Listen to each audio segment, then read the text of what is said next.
There is a pattern in history. It does not care about your ideology, your currency, or your flag. It repeats with mathematical precision. And right now, in the modern global economy, that pattern is playing out again. The central banks are printing. The debt is exploding. The inflation is rising. And if you know the stages, you can see exactly where this ends. Because it always ends the same way. Weimar Germany, 1923. The government faced massive debt, war reparations, a broken economy. So they printed money, more and more. At first it seemed to work. People had cash. Businesses stayed open. But then prices started to move. A loaf of bread that cost 250 marks in January cost 200 billion marks by November. Workers were paid twice a day because by evening their wages were worthless. People carried money in wheelbarrows. Life savings evaporated. The middle class was annihilated. And in that chaos, extremism grew. The collapse of Weimar destroyed a society. Jump forward. Zimbabwe. 2008. The government printed with abandon.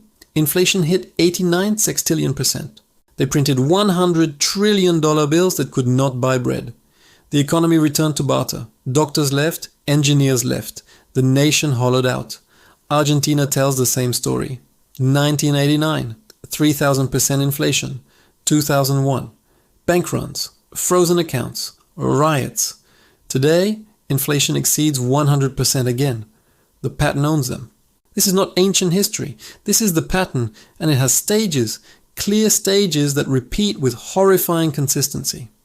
Stage 1, the era of easy money. Interest rates drop. Credit becomes cheap. Everyone borrows. Asset prices rise. Stocks go up. Real estate goes up. People feel rich. They spend more. The economy looks strong. Politicians take credit, but underneath the foundation is rotting. The growth is borrowed. It is inflated. It is a bubble. In stage 1, everyone is a genius. The warnings are dismissed. Stage 2, debt expansion and asset bubbles. The borrowing accelerates. Government debt climbs. Corporate debt climbs. Consumer debt climbs. But it does not feel dangerous because asset prices are climbing faster. You borrow against that wealth. The entire system becomes a tower of debt stacked on debt. And at the bottom, holding everything up, is trust. Trust that the currency is stable. Trust that the system will not collapse. The whole tower floats on belief. America in 2006 was stage 2 perfection. Real estate prices doubled. Mortgages were given to anyone. Wall Street packaged toxic mortgages and sold them as safe. Everyone believed housing prices would never fall. Then it cracked. 2008, the bubble popped. Lehman Brothers vanished. Banks froze. Millions lost homes. Trillions in wealth evaporated. And governments responded by printing. They bailed out banks. They dropped rates to zero. They restarted the cycle. Because the pattern cannot be stopped. Only delayed. And delay makes the final collapse worse. Stage 3, currency debasement and inflation. The money printing has gone too long. There is too much currency chasing too few goods. Prices rise. Food costs more. Energy costs more. Everything costs more. Wages do not keep up. The middle class feels the squeeze. Their paycheck buys less every month. Trust begins to crack. People move wealth into real assets, gold, property, anything that cannot be printed. The spiral begins. Inflation feeds on itself. The 1970s. America. The gold standard abandoned. Inflation climbing into double digits. Stagflation. People waited in lines for gasoline. Interest rates hit 20%. The dollar lost half its purchasing power in a decade. The solution? Paul Volcker. A central banker willing to break the economy to kill inflation. Deliberate economic destruction to reset the pattern. But today, could they do that with current debt levels? The answer is no. They cannot raise rates enough without collapsing the debt structure. They are trapped. We are trapped. Stage 4. Loss of trust and capital flight. People stop believing. They stop believing the inflation numbers. They stop believing the currency. Money floods out of bonds. The bond market collapses. Interest rates spike.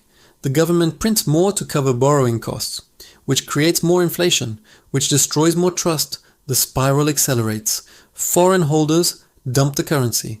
The exchange rate falls. Imports become expensive. Bank runs begin. Not with panic at first. Just steady, irrational loss of confidence. But steady becomes rapid, and rapid becomes panic. Here is the part nobody wants to admit.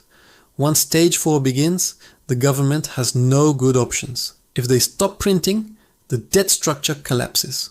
If they keep printing, inflation spirals. There is no painless exit. The pattern does not offer mercy. And governments always choose the printing press, because the collapse from stopping is immediate. The collapse from continuing can be blamed on other factors. Stage 5, crisis, panic, and political chaos. The economy disintegrates, prices are out of control, shortages appear, black markets emerge, barter returns, store shelves empty from panic buying and currency rejection. The political system destabilizes. People are angry, protests, riots, the middle class is annihilated, and in that environment, extremism flourishes. The pattern does not just destroy economies, it destroys civilizations. Venezuela, 2014. Oil prices collapsed, the government printed, inflation went vertical, shelves emptied, medicine disappeared, millions fled. The country hollowed out, and the government blamed everyone except their own policies. The pattern played out in full view, and the world did nothing, because the world believes it cannot happen to them. They all thought they were different. Weimar thought it. Zimbabwe thought it. They all thought they had smart people in charge. But the pattern does not care about intelligence. Look at what happened to the Roman Empire. Not in a year, not in a decade, but slowly, over generations. They debased their currency. The silver content in the denarius dropped from 95% to less than 5% over 2 centuries. Each emperor needed more money for wars, for bribes, for spectacles. So they diluted the coins, added more copper, less silver. The people noticed. Prices rose. Trade broke down. The legions demanded payment in gold instead of debased currency. The empire could not pay its soldiers, could not defend its borders. The barbarians did not destroy Rome. The currency collapse destroyed Rome. The barbarians just walked through the ruins. This is what currency death looks like on a civilization scale. It does not happen in one crisis. It happens across lifetimes. But the end result is always the same. Collapse. And here is what they never teach you in school. Every one of these collapses was preceded by experts saying it could not happen. Economists assured the public. Politicians promised stability. Central bankers insisted they had everything under control. In Weimar, they said the printing was temporary. In Zimbabwe, they said it was necessary for growth. In Venezuela, they said it was to help the poor. The words change, the promises change, but the outcome never changes, because you cannot suspend economic reality with propaganda. You cannot print your way out of a structural problem. And you cannot lie to mathematics. The pattern sees through every excuse, every promise, every reassurance. It waits, and then it executes. We are watching this unfold right now. In the United States, in Europe, the same stages, the same trajectory. Stage 1 was 2008 to 2019. 0 interest rates, trillions printed, debt exploded, asset bubbles everywhere. Stage 2 accelerated during the pandemic. 2020, the economy shut down. They printed money on a scale never seen. The money supply expanded 40% in 2 years, and they told you it would not cause inflation. They lied. Stage 3 is now. Inflation is here. Official numbers say 7 or 8%, but the real number is much higher. Your savings are losing value. The purchasing power of the dollar is collapsing, and the Federal Reserve is trapped. They cannot raise rates enough without breaking the debt structure. The math does not allow it. We are entering stage 4. Trust is cracking. Foreign central banks are selling US treasuries. China sold, Japan sold. The world is slowly moving away from the dollar. And when that goes, when the world stops accepting dollars, the inflation will not be 7%.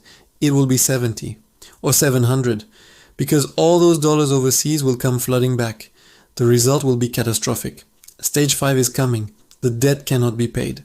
It can only be inflated away, and inflating it away means destroying the currency. You are watching the slow motion collapse of the global monetary system. History is screaming at us. Weimar screams, Zimbabwe screams, Venezuela screams. Every failed currency screams the same warning. You cannot print your way to prosperity. But we do not listen. We think we are different. Once the foundation cracks, collapse is inevitable. These things never happen slowly at the end. They accelerate. Weimar went from inflation to hyperinflation in months. Slow, slow, slow, then all at once. That is how the pattern ends. And we are in the slow part. But history says it gets much worse. The elites know this. They are moving their wealth, buying hard assets, diversifying. But they are not telling you. They need you to stay. They need you to be the bag holder. That is how the pattern works. The informed escape.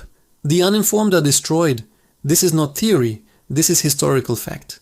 Every fiat currency in history has eventually failed. Every single one. The average lifespan is 27 years. The dollar has been fully fiat since 1971. That is 53 years. We are already on borrowed time. The signs are everywhere.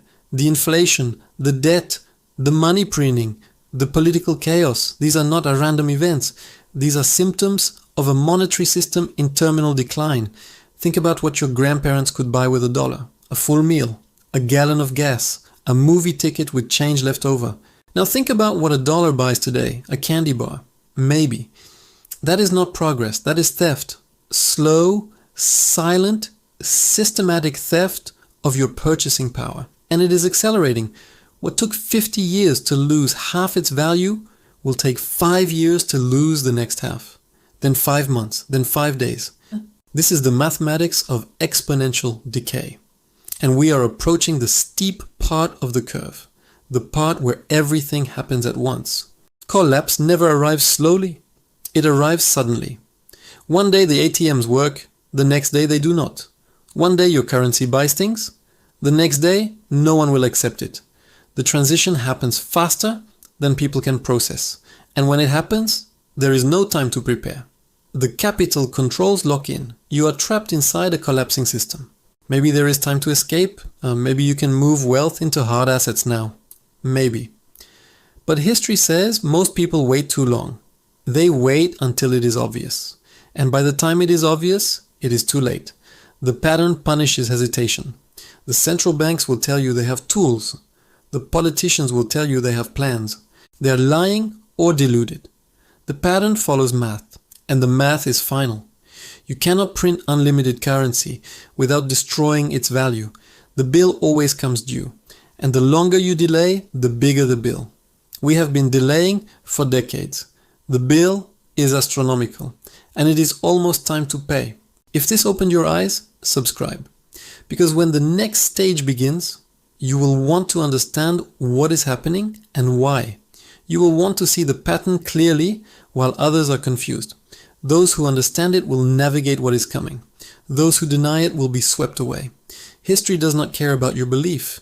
It only cares about repetition. And the pattern always repeats. Always.